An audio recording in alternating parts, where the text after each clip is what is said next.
running away from home. I was a happy kid and don't ever recall being unhappy, except for an occasional good cry after a fall or a good scolding for doing something stupid.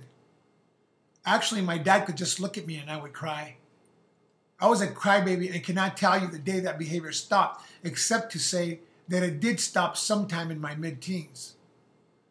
There is no explanation for leaving home at such a young age. My demeanor and conversations were always those of a well-adjusted child. So the day I decided to leave home at 7 was a shock to my mother. "I'm running away from home," I told my mother.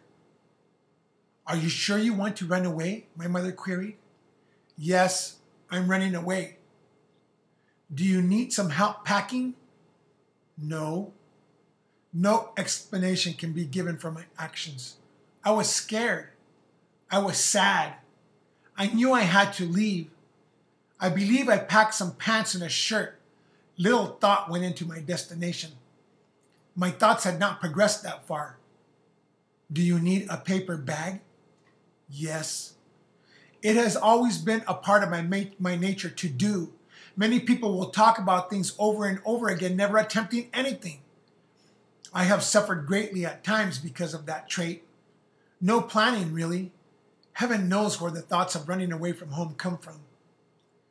There was a moment of panic. Maybe my mom asked me where I was running away to, and I did not know where I was going. I said I was running away from home, and so I did. "Goodbye, Mom." "Goodbye, mijito."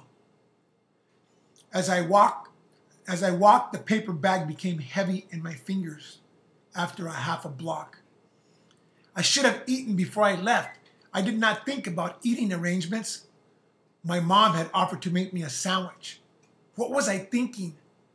A little sweat started to form on my forehead just below my hairline. I transferred the bag to my other hand, folding it and lodging it under my arm. This was not a comfortable walking position, and so I went back to carrying it in my fingers. It was becoming clear in my mind that I had made a mistake. The further I got from home, the sadder I became, and the heavier the bag became. Thoughts of important things I left behind were cause for concern, which quickly turned to desperation. The urge to cry came and went. The hunger for food grew by the moment. What would I do now? The fear of my surroundings began to overcome me, and I was walking faster. On the sidewalk, all effort was made to avoid stepping on the lines. Out of nowhere, a dog came running at me and jumped on the fence. I was so scared I felt cold sweats as I ran, my heart racing and bursting out of my chest. I turned a corner and could see the grocery store at the end of the block. My grandparents owned a grocery store in the Mexican part of town. That might seem to some not politically correct. All that lived there were not Mexican. But it was the Mexican part of town. That part of town was a geographic area east of 10th, 11th, and 12th Streets, and south of Richmond Road. Although there were some nicer, newer homes in the northwestern area within these boundaries, the color of skin grew increasingly browner as you traveled the southeastern direction. Please don't let me ignore the fact that some Mexicans did not look like Mexicans. There are Mexicans that are blue-eyed, light-skinned, blonde-haired, and I am saying that the population in that southeastern direction was predominantly Mexican. It is always a challenge to speak of these things because invariably someone will be injured emotionally, believing that the area they lived in was not a Mexican area. The Organization of Fruit Growers owned an area that housed a labor camp. Mexican farm workers inhabited the galvanized steel military-style buildings. There were 2-bedroom houses built 2 or 3 feet off the ground on pylons. These were for families working in the citrus industry. There were irrigators and farming machinery responsibilities. These were not the typical tasks performed by the Mexican workers. Instead, they were responsible for picking the fruit. Avocados, oranges, lemons, limes, and grapefruits were some of the citrus grown in the Santa Clara Valley. If they did not pick fruit, they might prune trees. Or like my grandfather, Juan de la Rosa, my grandfather was not only a skilled tree pruner, but knew how to graft trees.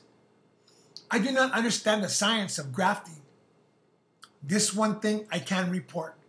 I saw a tree once that had both lemons on one side of the tree and small dark green Persian limes on the other side. I looked close to see the source, as if trying to sort out electrical wires. Clearly, branches on one side were bearing lemons, and the other branches limes. This was an incredible sight. It seemed to be magical and not normal or natural, and yet so beautiful and useful. One tree, two fruits, and my Grandpa Rosa could do this. It is a pity I never learned to perform such wonderful, miraculous works with fruit trees. I walked into my grandfather's store, Gill's Food Market. It was familiar and had that distinct grocery store smell.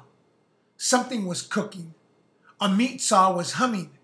The occasional and repetitive high-pitched cutting sound of the saw blade rhythmically created background overtones. My mouth was pursed, on the verge of tears, and I looked for someone, anyone.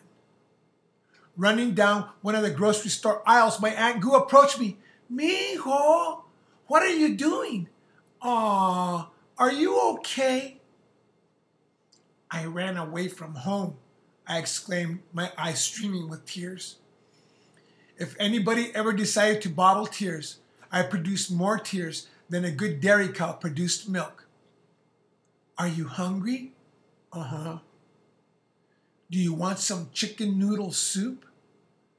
The cure-all, Campbell's chicken noodle soup. Many sad children have been nurtured and nourished with Campbell's chicken noodle. Before the days of nutritional health claims and ingredients regulations, it gained its recognition from word of mouth.